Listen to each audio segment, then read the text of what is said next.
Don Draper was an absolute master at laying some pipe all over 1960s Manhattan. But the craziest part is, his success had nothing to do with his suits or his quiet confidence. It was because he seduced women using the exact same method he used to sell them lipstick. He was an ad man. His job was to find a deep, unspoken desire in people and then convince them that his product was the answer. And when he turned that skill on a woman, it was game over. It all came down to 4 moves, 4 ways he turned a simple conversation into a complete takeover. And the first move was the foundation for everything else. He called it creating the focused void. This is where he'd make the entire world disappear except for her. The psychological function is devastatingly simple. It signals absolute presence. In a world where everyone is distracted, giving someone your undivided laser-like attention is the most powerful drug on the market. Think about it. He's in a packed, noisy bar. Music, chatter, glasses clinking. He's with a woman, maybe a client, maybe a stranger. He doesn't shout over the noise. He leans in just enough, lowers his voice, and locks his eyes on her. The chaos of the room doesn't exist. His questions are short, direct, and all about her. Not her job, her feeling about her job. Not what she did today, but the one moment that mattered. It's an intense conversational vacuum. Here's how it plays out. Picture him at a dinner party. He's supposed to be networking. A dozen important people are trying to get his attention, but he's zeroed in on the host's intelligent, overlooked wife. His focus is so total, it's like he physically dims the lights on everyone else. He creates a bubble around the two of them in the middle of a crowded room. Her husband is talking about stocks across the table. Dawn is talking to her soul. He isn't just making conversation. He's building a secret world on the spot. And by the way she's ignoring her own party now, it's obvious she can't wait to see what else he can build behind a closed door. But creating that bubble isn't enough. Once you have her full attention, you need to anchor it in emotion. That's where his second move comes in, the nostalgia bait. This is where he creates an instant, unearned sense of deep connection by linking a feeling or observation about her directly to a powerful, universal, and bittersweet memory. The function is to shortcut intimacy. It works because pure happiness is shallow. A shared understanding of life's beautiful sadness suggests a deeper soul. Instead of spending weeks building a history together, he borrows a history that already exists in her mind. The ache of childhood, the romance of a first time. He doesn't say, "You have a nice smile." He says, "Your smile reminds me of the feeling you get right after a summer thunderstorm ends." That feeling like anything is possible. See the difference? He's not complimenting her. He's assigning a profound poetic feeling to her. He's making her the star of a tiny perfect movie he just created. Get this. He's in a dark Greenwich Village apartment with a young artist. She's showing him a chaotic abstract painting she's working on. She's nervous, expecting him to not get it. A lesser man would say, "That's great." Dawn looks at it, silent for a moment, and says, "It reminds me of the first time I saw a merry-go-round. Not the ride itself, but the idea of it. This perfect, colorful thing that just goes in circles.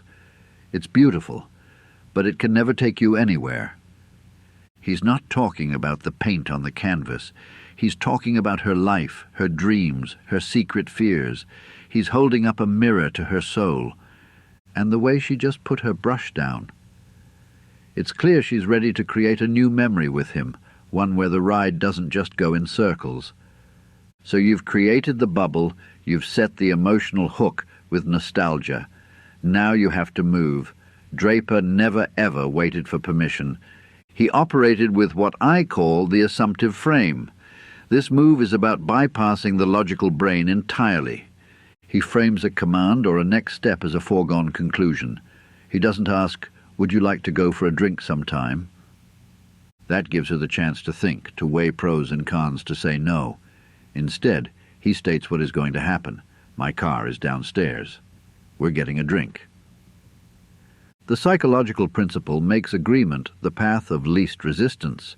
He projects so much certainty that questioning him feels more awkward than going along with it. It's supremely confident because it assumes the connection is already there. He does this constantly. He's with a woman, maybe a smart professional woman like Dr. Fay Miller. All logic dictates they shouldn't mix business with pleasure. For a woman like her, whose life is about analysis and control, his certainty is a relief. A vacation from her own mind. He doesn't try to persuade her. After a tense meeting, he just looks at her and says, "I'll be at this bar at 8. You should have a driver take you." It's not a question, it's a piece of information. He's framed it so that the decision isn't if she'll go, but how she'll get there. He's already picturing her walking in, and by doing so, he makes her picture it too. And judging by the fact she showed up, he'll be making a few more declarations later tonight that she won't be analyzing.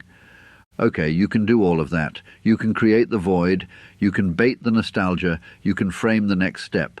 But none of it matters. None of it creates that obsessive, addictive desire without his final and most devastating move. This is the one that separates a one-night stand from a man she can't stop thinking about. This is the secret to his power. He understood that satisfaction is the enemy of desire. The moment you give someone exactly what they want, the hunt is over. The magic is gone. So he mastered what he called the carousel cut. The psychological function is to create addictive longing by giving someone the peak emotional experience of their life, and then abruptly and cleanly withdrawing at the moment of maximum tension. You build this perfect, beautiful carousel ride of emotion, taking them higher and higher, and just before the final expected release, you stop the ride and walk away. It forces them to replay that peak feeling over and over in their mind, associating it entirely with you. They become addicted to the memory of the high, and you are their only dealer. This is the master key. This is why women chased him. Here's the scene. He takes a woman on a perfect date. The connection is electric. The void was total. The nostalgia was poetic. The frame was masterful.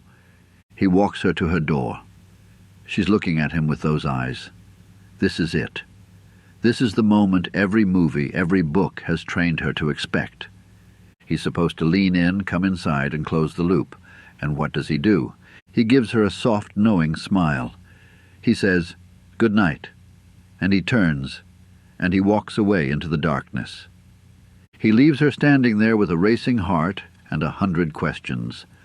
She's not just confused, she's re-evaluating the entire night, searching for the flaw that isn't there.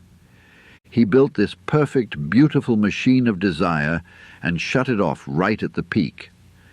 Now he is the only thought in her head. Her entire reality for the next day, maybe the next week, will be the phantom feeling of his presence and the burning question of why he left. He's all she'll think about. And when he finally calls to let her back on that ride, that carousel is going to spin all night long.